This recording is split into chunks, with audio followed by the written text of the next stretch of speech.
인사 나누겠습니다.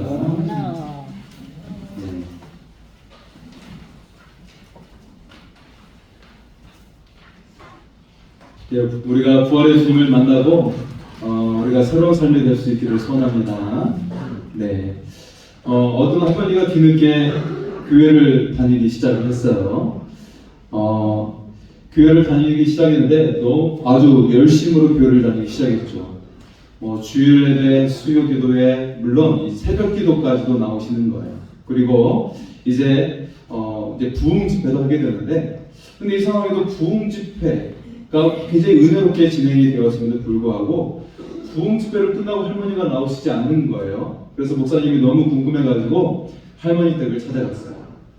할머니, 요즘 무슨 일이 있으세요? 왜 이렇게 교회 볼 수도 없어요? 어디 불편한 데도 있으세요? 라고 여쭤봤죠. 그랬더니 할머니가 기다렸다는 듯이 이렇게 대답을 하는 것이죠. 아이고, 목사님께서 내 속을 훤히 아시네요. 지난번 부흥가선 강사님이 다녀간 이후부터 내 속이 불편해요. 네, 편하지 않습니다. 그래서 그러세요? 부흥가사님이 어땠는데요? 라고 물어보니까 할머니가 이렇게 대답하시는 것이죠. 그때 부흥강사님이 열심히 기도하면 하나님이 영감을 2배나 주신다고 했잖아요. 아이고, 지금 영감 하나라도 힘든데 영감을 2배나 받으면 얼마나 힘들어요. 저 죽어 라고 대답을 했다는 것이죠. 네, 이 할머님이 남편 때문에 많이 속이 상했었나 봅니다. 영감이 그 영감이 아닌데 하나님의 영감을 남편인 줄 알고, 남편 영감인 줄 알고 잘못 알아들으신 거죠. 네, 그래서 오해를 풀었다고 그럽니다. 여러분, 인생을 살아가면서 우리가 다양한 일을 겪기도 하죠. 정말 영감 때문에 속이 상하기도 하고, 우리가 또 살다 보면 관계가 어긋날 때도 있습니다.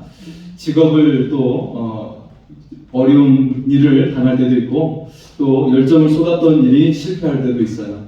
그리고 평생 가지고 있던 신념이 한순간에 무너지는 경험을 할 때도 있습니다. 네. 우리가 또다시 다른 사람과 사랑을 할 수 있을지, 내가 인생 가운데 다시 일어설 수 있을지, 다시 내 삶을, 그 열정을 회복할 수 있을지, 그런 우리는 고민을 안고 살아갈 때가 있습니다. 우리의 인생 가운데 우리가 어디에서 위로를 얻을 수 있을까? 우리가 어떻게 다시 일어설 수 있을까? 그런 생각을 할 때가 있습니다. 자, 오늘 말씀 가운데 등장하는 사람들이 있습니다. 자, 자신의 민족을 구하고 또 세상을 바꾸려는 포부를 가진 사람들이 있었어요. 내가 이 세상 바꿔봐야지. 우리가 며칠 전에 총선이 있어가지고 국회의원들이 굉장히 떠들썩하게 온 거리를 다니고 있었는데, 지금 조용하니까 너무 좋죠? 네, 지금 조용하니까 너무 좋아요. 막 세상을 어떻게 하겠다는 포부를 가지고 외쳤던 사람들이 있었는데, 마찬가지로 이 성경 속에서도 민족을 새롭게 하고 세상을 구하고자 포부를 가지고 있었던 사람들이 있었어요. 그 사람들이 바로 예수님의 제자들이었어요.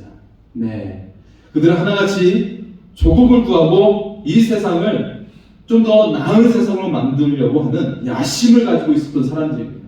그렇기 때문에 예수님과 3년 동안 같이 함께 자고 함께 생활하면서 살아갔던 것이죠. 자, 그런 야심을 가지고 있었기 때문에 주님이 자리를 비우시기만 하면 내가 높네, 네가 나보다 아래네 라고 하면서 서로 막 말다툼하고 싸우고 했던 사람들이었어요. 내가 더 높은 사람이다. 네, 그렇게 했던 사람들이죠. 그런데 예수님께서 돌아가시고 말았어요. 당시 정치인들과 종교 지도자들이 예수님을 조직적으로 죽인 것이죠. 제자들은 큰 충격을 받았어요. 그렇게 놀라운 일을 행하셨던 주님이셨는데, 또 많은 사람들에게 인기를 끌었던 주님이신데, 모든 대중이 한 번에 배신하고 그렇게 예수님을 죽임을 당하니까 너무나도 큰 충격을 받은 거예요. 그들의 심정은 말 그대로 초상집이었죠. 자, 우리가 요한복음의 말씀을 계속 우리가 나누고 있습니다. 예수님의 그 고난 당하시기 그 전날 밤의 상황에서부터 돌아가심과 그리고 부활해서 제자들에게 나타나시는 그 사건의 현장을 계속해서 우리가 나누고 있는데, 제자들은 정말 주님이 돌아가신 후에 문을 모두 다 걸어 잠그고 아주 그들은 다른 사람에게 발각되는 것이 두려워서 꽁꽁 숨어 있었어요. 네. 그들의 심정은 말 그대로 초상집의 상황입니다. 낙담했어요. 언제나 자신이 또 누군가에게 발각이 돼서 잡힐까봐 두려워해서 아직도 숨어 다니는 상황이에요. 며칠 전까지만 해도 부활의 주님을 만났지만 그럼에도 불구하고 두려워서 사람들의 눈을 피해 다니는 상황이었던 것이죠. 이 가운데 가장 비통하고 죄책감으로 마음이 괴로운 사람이 있었습니다. 바로 베드로였죠. 네, 주님께서 잡히실 때 세 번이나 모른다고 부인했던 그런 너무나도 큰 잘못을 저지르고 말았어요. 그가 세 번째 부인할 때는 예수님의 눈과 마주치고 말았죠. 이때 다구는 소리가 들렸어요. 꼭이요라고. 베드로는 주님의 눈빛과 마주치면서 너무나도 죄송하고 부끄러워가지고 이를 말할 수가 없었어요. 그 길로 당장 그는 부끄러움에 도망치고 말았죠. 여러분, 베드로가 다시금 주님을 향해 나아갈 수 있을까요? 자, 그런데 이 믿음 없는 제자들을 바라보시는 주님의 마음은 어떠셨을까요? 모두 도망가버린 이 제자들을 바라보시는 주님의 마음은 어떠셨을까요? 주님이 당하실 그 비참한 고난보다 제자들의 믿음 없는 것을 주님은 더욱더 불쌍히 여기셨다는 것입니다. 그들의 영혼이 죽어 있음을 주님은 너무나도 비통해 있으셨습니다. 지금 이 상태로는 제자들은 모두 다 실패자고 구원에 이를 수 없는 그런 모습들인 것이죠. 여러분, 중국의 말 가운데, 고사 가운데 단장의 애완이라는 그런 말이 있죠. 어떤 어부가 양장강 강변에서 원숭이 새끼 한 마리를 주었어요. 그리고 그 새끼를 태우고 배를 타고 강가를 내려가고 있는데 저 멀리서 그 원숭이 어미가 자기 새끼를 달라고 막 따라오면서 소리를 지르는 거예요. 강을 따라서 계속 내려오는 것이죠. 어부는 새끼를 돌려주지 않고 한참 동안 보니까 어미가 따라오다가 지쳐 죽어 있는 모습을 보게 되었어요. 어부는 어미를 잡아서 배를 갈라보니까 장이 다 끊어져서 토막토막 나 있는 것이죠. 얼마나 그 새끼를 향해 애가 탔는지 장이 다 끊어져 있었다라는 것입니다. 이게 바로 자녀를 가진 어미의 마음인 것이죠. 우리의 영혼이 죽어 있는 것을 보시는 그 주님의 사랑이 다 그 주님의 그 장이 다 끊어지는 것 같은 그런 상황이었던 것입니다. 온몸을 다 주고 피를 다 쏟아주신 그 예수님의 사랑, 바로 우리를 향하신 주님의 마음입니다. 우리의 믿음 없음을 바라보시는 주님의 그 장기가 다 끊어져 버리는 그 고통 가운데 우리를 바라보고 계신다는 것입니다. 자, 제자들이 지금 물고기를 잡기 위해서 밤새도록 수고하고 있는 상황이죠. 그런데 한 마리도 잡을 수가 없었어요. 그때 해변가에 어떤 분이 배 오른편에 그물을 던지시오라고 말하는 거예요. 그 말을 따라서 그물을 던지니까 많은 물고기가 잡혔어요. 그때 옆에 있던 제자가 주님이시다 라는 말을 외치자 베드로는 그때 정신이 번쩍 들었어요. 아, 그래! 주님이시지. 내가 처음 주님을 만났을 때도 물고기를 잡지 못하고 있을 때, 깊은 곳에 그물을 내리라고 했을 때 수많은 물고기를 잡았었지. 바로 그 주님이시야 라고 하면서 그는 바로 물로 뛰어들어서 헤엄쳐서 주님을 향해 나아갔어요. 주님은 밤새도록 지친 제자들을 위해서 미리 숯불에 생선을 구워놓고 따뜻한 떡을 준비해 놓고 계셨어요. 네. 그리고 밤새 고단했던 그 제자들에게 맛있는 아침 식사를 내어주면서 먹고 쉬게 하여 주셨어요. 자, 말없이 음식을 내어주시는 주님을 바라보면서 베드로는 어떤 생각이 들었을까요? 주님이 돌아가신 전날 밤에 제자들에게 떡을 나눠주셨던 최후의 만찬에 그 주님이 떠올랐어요. 그 아름다웠던 주님, 그 인자하셨던 주님의 모습이 떠올랐던 것이죠. 베드로는 마음속 한편에 죄책감과 실패감으로 인해서 자신감을 모두 잃고 말았어요. 그러니까 익숙했던 어부의 일도 손에 잡히지 않는 것이었어요. 떳떳하지 못한 자신을 바라보면서 베드로는 머뭇거리면서 괴로워했어요. 한때 세상을 바꾸고자 하는 그런 큰 야망도 있었지만 지금은 세상을 바꾸기는커녕 집 밖으로도 나가는 것이 너무나도 두려운 상황 속에 숨고 있는 상황이었던 것입니다. 그런 베드로에게 주님은 먼저 다가오셨습니다. 그리고 베드로의 빈 그물을 채워주셨고 그의 허기진 배를 배부르게 만들어 주셨습니다. 주님은 실패한 베드로에게 먼저 사랑으로 다가오고 계셨던 것입니다. 미국의 유명한 기업이 있죠. 제너럴 일렉트릭. GE의 최고 경영자이면서 경영의 규제로 불리는 잭 웰치 회장이 있습니다. 예, 그는 굉장히 큰 기업, 세계적인 기업을 일구었지만 그는 사실 어릴 적 말을 더듬는 습관을 가지고 있었어요. 그리고 이 말 더듬는 일이 고쳐지지가 않았어요. 이 말 더듬는 일로 인해서 종종 남들에게 조롱도 받고 친구들에게 놀림감이 되고 말았죠. 그런데 그때마다 그의 어머니가 잭 웰치에게 이렇게 이야기를 했지요.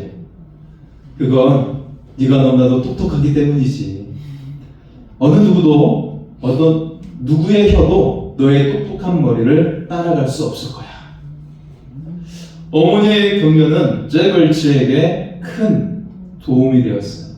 그리고 그가 말 더듬는 일이 더 이상 문제가 되지 않았어요. 내가 뭐 말을 더듬는다고 이거 전혀 문제가 되지 않는구나 라고 생각을 했어요. 그리고 그는 GE의 제너럴 모터스의 최연소 경영자가 되었고 경영의 귀재라고 불리는 세계적인 인물이 되었다는 것입니다.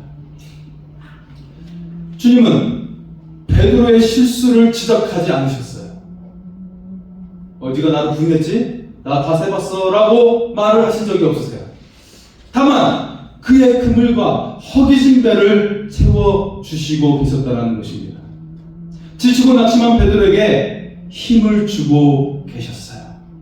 이렇듯 주님은 오늘 우리에게도 실수투성이이고 패배했던 우리의 삶을 지적하지 않으십니다.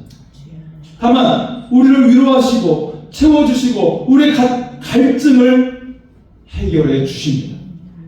이렇게 주님은 우리에게 사랑으로 다가오십니다. 자, 주님은 베드로를 불러서 물으셨어요. 베드로가 굉장히 무서웠겠죠. 이제 드디어 올 곳이 왔다 생각이 들었을 겁니다. 그런데 주님의 질문은 너무도 뜻밖의 질문을 베드로에게 하시는 거예요. 요한의 아들 시몬아, 네가 이 사람들보다 나를 더 사랑하느냐? 예수님은 베드로에게 3번에 걸쳐 같은 질문을 하고 계십니다. 네가 이 사람들보다, 이 모든 것보다 나를 더 사랑하느냐? 자, 베드로에게 3번이나 반복해서 물으시는 예수님은 어떤 의도였을까요? 바로 베드로의 마음의 중심을 보기를 원하셨다는 것입니다. 자, 한때 베드로는 주는 그리스도시요 살아계신 하나님의 아들입니다라고 그렇게 고백을 하기도 했습니다. 그런데 지금 주님은 그런 고백을 원하시는 것이 아닙니다. 또 베드로는 이런 말도 했죠. 내가 주와 함께 죽을지언정 저는 주님을 부인하지 않겠습니다 했던 이 충성의 맹세, 그것을 원한 것도 아닙니다. 주님은 다만 베드로의 그 마음 중심에 그 속마음, 진정한 마음을 원하고 계신다는 것입니다. 주님, 제가 이것저것 다 해봤지만 실패했습니다. 하지만 주님, 제 마음 아시죠? 그래서 베드로는 이렇게 대답한 거예요. 주님, 주님만이 아십니다. 주님만이 아십니다.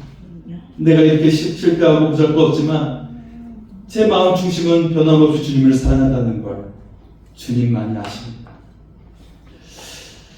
자, 여러분, 스스로 실망스러워서 자책하며 하나님을 대면할 용기가 없는 사람들에게 주님은 찾아오십니다.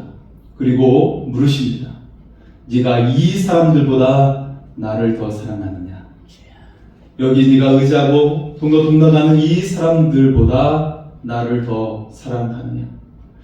네가 좋아하는 물고기 잡는 것을 포함해서 이 모든 것보다 나를 더 사랑하느냐? 다시 물으십니다. 네가 나를 사랑하느냐? 3번 거듭해서 물으십니다. 네가 날 사랑하느냐? 3번에 반복되는 질문에 대해 베드로는 대답하고 계셨죠. 내가 주님을 사랑하는 줄 주께서 아시나이다. 내가 주님을 사랑하는 줄 주께서 아시나이다. 주께서 모든 것을 아시오매 내가 주님을 사랑하는 줄을 주께서 아시나이다. 실망과 좌절로 자신의 고향 땅으로 돌아갔던 베드로에게 그리고 제자들을 향해서 주님은 그들에게 먼저 다가가서 그들의 빈 그물을 채워주셨습니다. 그리고 그들의 배고픔을 채워주셨습니다. 그리고 베드로의 마음의 중심을 확인하고 계십니다. 지금 이 시간 이 예배 자리에 나오기 전에 여러분의 삶은 어떠셨습니까? 밤이면 잠 못 이루고 뜬 눈으로 밤을 지새다가 빈손으로 빈 마음으로 나온 우리들을 향해서 주님은 우리에게 말씀하고 계시는 겁니다. 우리가 지은 잘못 때문에 더 이상 주님과의 관계가 성박하다고 생각하는 우리들에게 주님은 우리에게 다가오고 계십니다. 이 더 이상 주님의 얼굴을 똑바로 볼 수 없다고 생각하는, 그래서 주님의 얼굴을 외면하는 우리들을 향해서 주님은 우리에게 말씀하고 계시는 것입니다. 그리고 우리의 나심한 마음 때문에 주님을 알아보지도 못하는 우리들을 향해서 주님은 먼저 우리에게 다가오고 계십니다. 주님은 우리의 빈 그물을 채워주심으로, 허기진 배를 채워주심으로 사랑의 손짓을 먼저 보내고 계십니다. 그리고 부르십니다. 네가 나를 이 모든 것보다 더 사랑하느냐? 주님의 질문은 깨어진 사랑을 회복하시는 질문이었습니다. 상처난 관계를 치유하시는 질문이었습니다. 주님은 3번 반복되는 질문을 통해서 베드로에게 손을 내밀고 계셨습니다. 주님이 먼저 손을 내밀자 베드로에게 주님을 거절했던 죄책감이 치유되고 주님을 거부했던 마음을 걷어낼 수가 있었습니다.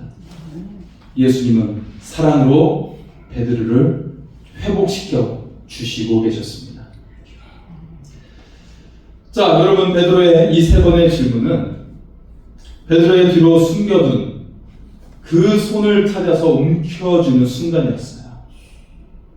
부끄러워 더 이상 내밀 수 없는 이 베드로의 손을 움켜쥐시고 그 손에 선물을 주고 계신 것입니다.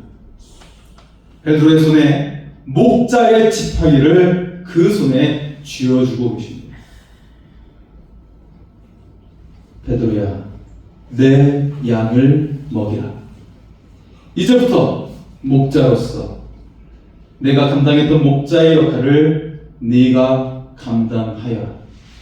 내가 먹이던 양을 네가 돌보아라. 그 길은 바로 주님이 가셨던 길이었고 바로 그 순간부터 베드로가 주님을 따르는 길이 되었습니다. 조금 전까지만 해도 쓰라린 절망과 죄책감으로 사로잡힌 그런 사람이었어요. 그러나 예수님이 베드로의 손을 잡는 순간 위대한 사명자로 부름받는 자리가 되었습니다. 죄인의 자리에서 하나님 나라의 대사로 위임장을 수여받는 자리가 되었습니다. 그리고 베드로가 아멘하고 순종하였을 때 오순절 성령이 임했습니다. 그리고 그를 통해 수많은 사람들이 회개해서 수천 명이 변화되고 교회가 탄생하는 놀라운 역사가 일어났습니다. 주님의 사명을 따라잡는 삶, 아멘하고 나아가는 삶은 자기 자신을 주님께 던지는 삶입니다. 그렇게 결코 편하고 안락한 삶은 아닙니다. 그렇지만 주님을 따라 이제는 베드로는 새로운 사명의 길을 걷고 있는 것입니다. 그리고 하나님의 나라에서 가장 큰 영광을 누리는 존재가 되었습니다. 테레사 수녀는 이런 말을 했습니다. 우리에게 가장 큰 병은 혈액이나 묻는 병이 아닙니다. 다른 누군가도 돌아보지 않고 아무도 사랑하지 않고 아무도 필요로 하지 않는 그것이 가장 큰 병입니다. 육체의 병은 약으로 고친다고 하지만 고독과 절망은 아무 것으로도 고칠 수 없습니다. 오직 따뜻한 사랑뿐입니다. 배가 고픈 사람에게는 한 개의 빵 외에 그 어떤 것으로도 사랑을 설명할 수 없습니다. 빵 하나가 사람을 살리는 것이 아니라 빵 하나에 담긴 사랑이 사람을 살리는 것입니다. 우리가 주님의 사명을 감당하는 것도 우리를 향하신 주님의 사랑 때문에 할 수 있는 것입니다. 우리가 뭐 능력이 있거나 재능이 있어서 우리의 조건이 좋아서 하는 것이 아닙니다. 오직 우리를 향하신 그 사랑 때문에 하는 것입니다. 베드로는 갈릴리 호수에서 베푸신 주님의 사랑으로 그는 평생 사명자로 살게 되었습니다. 마리아 프리밍거라는 한 여인이 있었어요. 그는 헝가리 귀족 출신이었고 당대 최고의 미인이었습니다.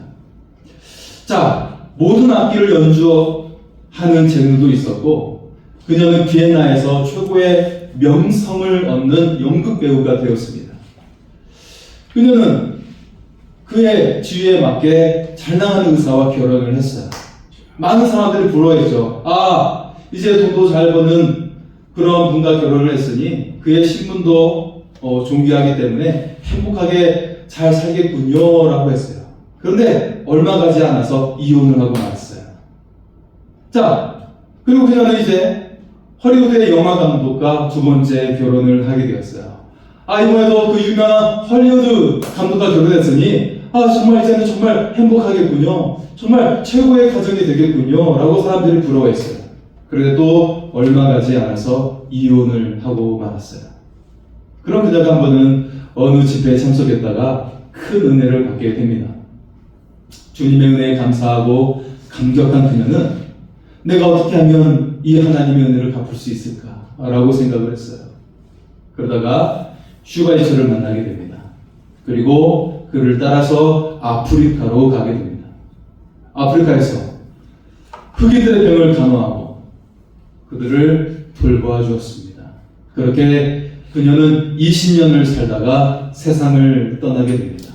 그리고 그녀는 일기장에 다음과 같이 글을 남겼다고 합니다. 내가 흑인들을 돌보는 이 감격과 행복을 어디에 비교할 수 있을까? 영혼을 구원하고 돌보는 이 구원의 삶, 이것을 귀하게 여긴 것입니다. 지금 여러분은 어떻게 살고 있습니까?